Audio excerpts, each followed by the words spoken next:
Good morning. Okay, so this is again learning piece, episode 2. As I continue my prep for the session, again I went over the outline. This will be in media res, challenging. The goal is for them to abscond with a woman and escape.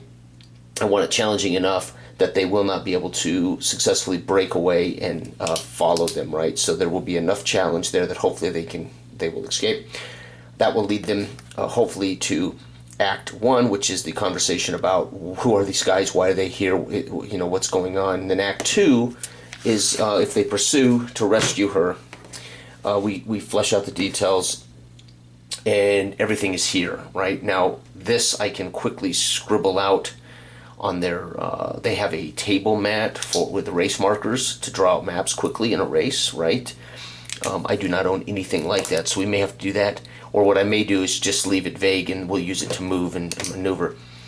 North is here. They would enter the caverns from the west. And then I define A, B, C, D, and of course DD, the crank, and the travel to get here, right? So what I note is Galak is the leader of these creatures that have absconded with Willem's wife. He is an orc raider, page 253. So I can just flip to page 253 for all of his information and data. And the reason I'm not going to write all this is, what if they don't do this, right? What if they stop them in media res, right? What if they chase them immediately into the woods? Can they catch them before they arrive at the headquarters with the woman? So this may never happen, right? This is why we don't railroad, right? This is why you say, okay, this is ready to go if indeed it ends up to this place. But it's conceivable they could catch them in the woods. It's conceivable they could destroy them all before they abscond with her, etc. Who knows? Okay, so we have to be prepared for that. The information that can be obtained here can also be obtained in media res intro via conversation with Galak or something if they catch him. Okay, so, or if they choose to interrogate one of the minions that have come to take the girl, they could find out about Galak's cavern, right? Right. Okay. So Galak is the leader of this group. He works, of course, for the gentleman in Cyril. So my goal here is to provide this for Act 2, a larger problem. And the gist of the larger problem is to find out that this guy wasn't working to get the treasure for himself. They were orders from a guild leader of the Knight's Hand in Cyril. His name is Galak Deranger, right? Get it? Deranger with an A instead of an E, but Deranger, a large problem. So, number one, if they end up in Act 1 helping them clean up the camp, helping them heal the wounded, because I will provide this entire, they didn't just come in and grab the girl, they came in and assaulted everybody in the middle of the night. There's going to be injuries, there's going to be people dying, and they stay and they negotiate. Hopefully there will be a conversation with the elder and he'll explain to him he thinks this is what's happened. He's had threats and now they've acted on those threats. Okay, that the PCs will find out this whole thing's been happening.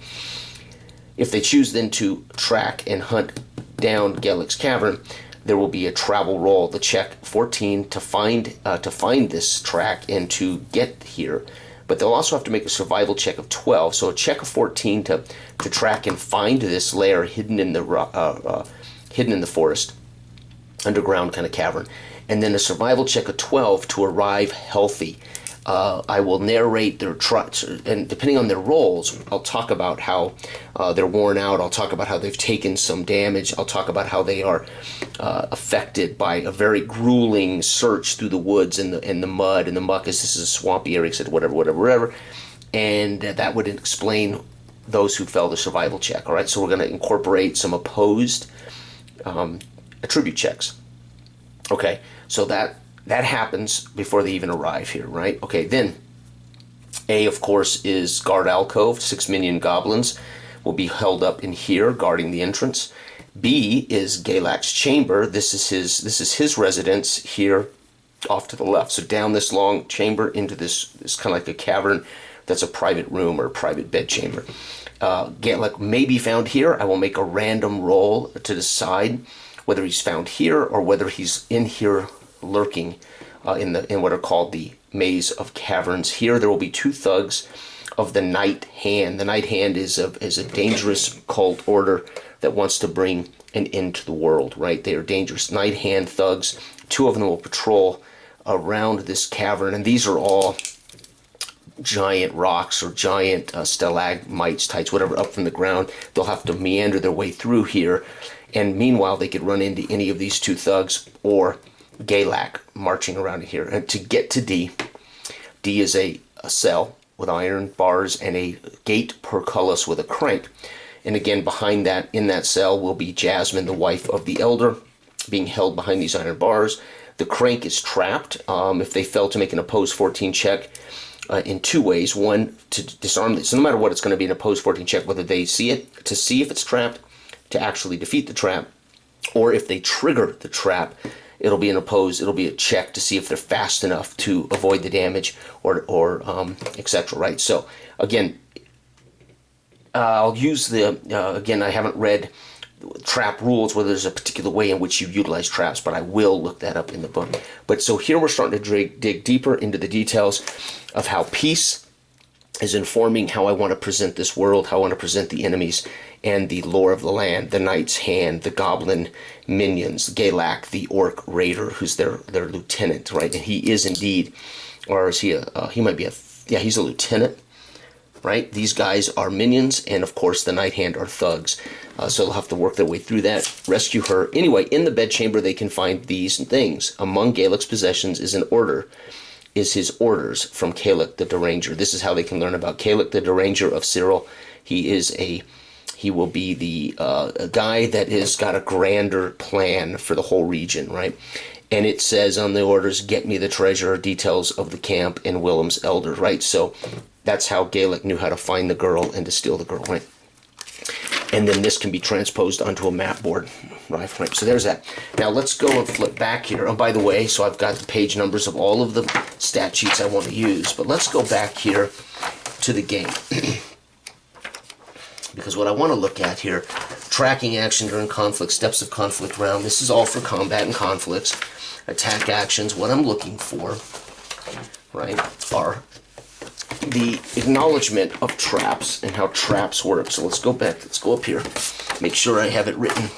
I think I can invent that any way I want, but let's take a look. Playing the game, conflicts, complications. The master has exploration, attributes, prophecy meter, game world, bestiary, magic, hero sheet, GM screen.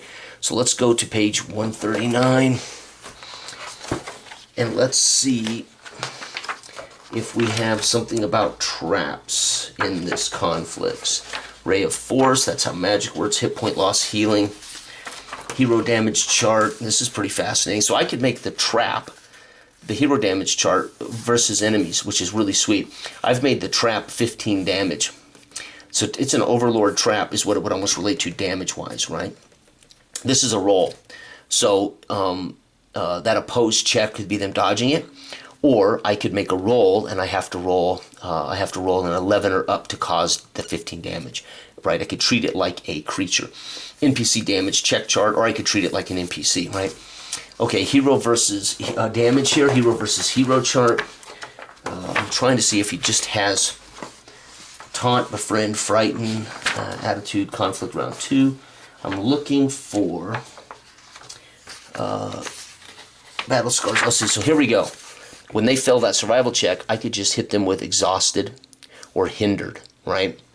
Hindered usually means tied up, right? It works against them, maybe kneeling behind. Okay, so I may hit them with exhausted if they fail their survival check and they're traveling to the cave, right? Instead of damage. Other complications, delaying, readying, speed. I'm looking for if there's anything in here about, there's mounted combat, outlining challenges.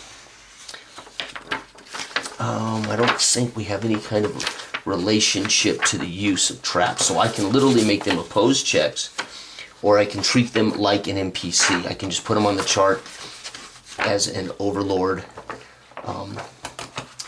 or a minion trap, and that's what I have to roll to cause damage. I don't believe there's anything. Destroying magic items. Let's see if it's in a GM spot. Right, so I've made it a 14 target number to see it or to disarm it, right? What I would do is treat it probably as a as a lieutenant mechanism, right, to do damage. Something like that. Battle scars, hero versus hero breakdowns, taunt. And again, I'm not seeing, there's exhausted, so I have all this partial darkness, disarm. Okay, so anyway, I don't see anything about traps, so I'm going to have to invent, right, in this, how I want that trap to work, and it is going to be ultimately my prerogative, and it'll be a ruling over a rule. So a 14 opposed check, difficult to spot it and deactivate it. The damage it would cause is 15, and I think I'll make this trap I'm going to make it a lieutenant level when I roll to damage, right? That's to do damage, right? So it's conceivable I could fail the damage check and it misses him, right? The rock falling from the ceiling, or the spear jutting out from the hidden position or something, right?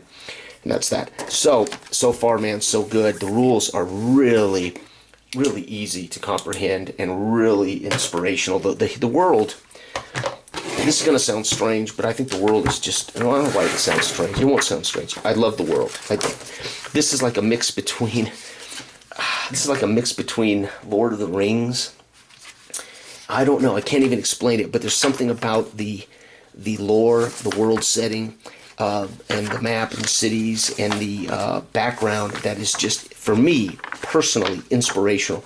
I really like, I'm not a huge high fantasy guy, but I love Lord of the Rings, and this has a kind of a feel of a darker Lord of the Rings, but we don't have to account for this huge expectations and canon of Tolkien's work type of thing. But it feels like a high fantasy kind of Lord of the Rings feel for me. That's what I see when I look at this, with great background, great depth, a timeline, and a lore that we can draw on. Very simple. It's not a huge dump, right? There's a handful of very important pieces of details and information that set the tone, and then the cities have just those simple little blocks of information, and then from there our imagination can flesh out greater details, or again, it can be somewhat vague. But this is quickly becoming one of my favorite games, and I haven't even run it yet. So anyway, there you have it. That is episode 2 as I continue to prep for the big game.